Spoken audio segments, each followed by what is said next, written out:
Ivan இலிச்சின் கல்வி தத்துவம் பள்ளி இல்லா கல்வி. பள்ளிக்குச் சென்று கற்றல் என்பது மக்களின் மூட நம்பிக்கை என்று கூறியவர் இவான் இலிச்.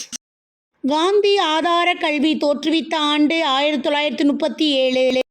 தொலைதூர கல்வியின் மறுபெயர் அஞ்சல் வழி கல்வி. ஏற்கனவே கற்றதை நிலைநிறுத்த உதவுவது பயிற்சி. பாலியல் என்பது உடலியல் தேவை. தமிழ்நாட்டில் கல்வி அறிவு மிகுந்த மாவட்டம் கன்னியாகுமரி. 100% எழுத்தறிவு பெற்ற மாநிலம் கேரளா. உட்காட்சி கற்றலில் பயன்படுத்தப்பட்ட விலங்கு சிம்பன்சி. எரிக்சனின் சமூக வளர்ச்சி நிலைகள் 8.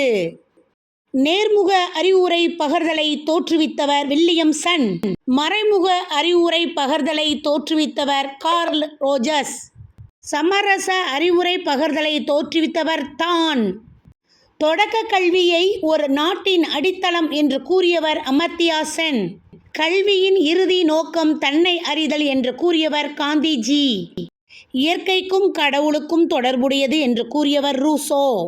விவேகானந்தரின் ஆன்மீக குரு ராமகிருஷ்ண பரமஹம்சர்.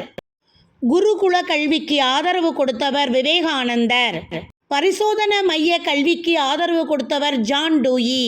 லாரன்ஸ் மின்னசோட்டா சோதனை எதை பற்றியது? ஆக்கத்திறன். ரூசோவின் கருத்துக்களை பிற்காலத்தில் நிலைநாட்டியவர் மாண்டிசோரி அம்மையார்.